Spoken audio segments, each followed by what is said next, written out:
ചോദിക്കട്ടെ, ഈ വിധി വരുന്ന അന്ന് തന്നെയല്ലേ നമ്മളെ ഏറ്റവും സ്നേഹിക്കുന്ന ശ്രീ മോഹൻലാൽ ആ പോസ്റ്റർ റിലീസ് ചെയ്യുന്നത്? ഒരു നിമിഷം ചിന്തിക്കണം, ഞാൻ എന്താണ് ചെയ്യുന്നത് എന്ന് അദ്ദേഹം പോലും ചിന്തിച്ചില്ലല്ലോ എന്നാണ്. അവന് വേണ്ടിയും ഞാൻ പ്രാർത്ഥിക്കുന്നു, അവർക്ക് വേണ്ടിയും പ്രാർത്ഥിക്കുന്നു എന്ന് പറഞ്ഞതും നമ്മൾ കേട്ടു. അപ്പോൾ ഇതെല്ലാം ഭാഗ്യലക്ഷ്മിയുടെ വാദം കണ്ടോ?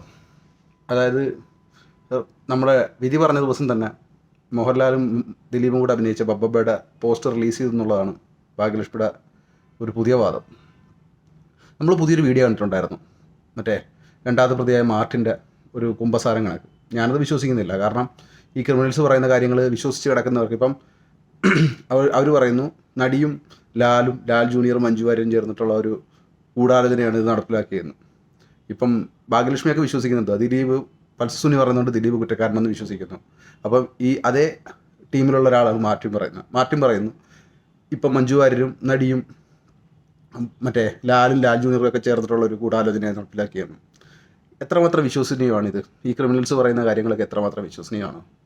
ഒരിക്കലും ഇതൊന്നും വിശ്വസിക്കാൻ പാടില്ല നമ്മൾ. കാരണം ഒരുപാട് ഇവർക്ക് പൈസ കിട്ടുന്നതനുസരിച്ച് മാറും. കുറേ കഴിയുന്ന നേരത്ത് പൾസുനി പറയും ഇത് ഞാനും അവരും കൂടി ചേർന്ന് നടത്തിയതാണ്, ഇതിനകത്ത് മഞ്ജു വാര്യരാണ്, മറ്റേ ഇതാണ് പ്രതി, അതാണ് മാഡം, മറ്റേതാണ് മാഡം എന്നുള്ള രീതിയിൽ പറയും. ചിലപ്പോൾ നടിയുടെ പേര് തന്നെ പൾസുനി പറഞ്ഞു വരും. അപ്പോൾ നമ്മളത് വിശ്വസിക്കുമോ? ക്രിമിനൽസ് പറയുന്നതല്ല, ലീഡ്സാണ് വേണ്ടത്, തെളിവുകളാണ് വേണ്ടത്. ഭാഗ്യലക്ഷ്മിയുടെയൊക്കെ വാദം പിന്നെയും പറയും മോഹൻലാലിൻ്റെ നെഞ്ചത്തൊട്ടാണ് വരുന്നത്. കാരണം ഒരു പ്രൊഡ്യൂസറിൻ്റെ ബുദ്ധിമുട്ടുകൾ എന്താണെന്ന് സിനിമയിൽ അഭിനയിക്കുന്ന നടന്മാർക്ക് നല്ലപോലെ അറിയാം. കാരണം ഒന്നാമത്തെ കാര്യം ഭയങ്കര നെഗറ്റിവിറ്റി ഉണ്ട്, ഈ പടം കാണരുത്. അതായത് KSRTC ബസ്സിൽ നടന്ന ആ ഒരു ഇൻസിഡൻറ്റ് തന്നെ എല്ലാവർക്കും അറിയാമല്ലോ. കാരണം ദിലീപിൻ്റെ പടം പ്രദർശിപ്പിക്കാൻ പോലും സമ്മതിക്കാത്ത രീതിയിലേക്ക് കുറേ ആൾക്കാർ ഇറങ്ങിയിട്ടുണ്ട്. അവൾക്കൊപ്പം എന്ന് പറയുന്നുള്ള ഒരു ലേബലും വെച്ചിട്ടുണ്ട്. അതും അദ്ദേഹം കോടതി വെറുതെ വിട്ടിട്ടുള്ള ഒരു മനുഷ്യനാണ് അദ്ദേഹം. എന്നിട്ട് പോലും പിന്നെയും വേട്ടയാടിക്കൊണ്ടിരിക്കുകയാണ് അദ്ദേഹത്തിന്. എന്തിനാണെന്നറിയത്തില്ല.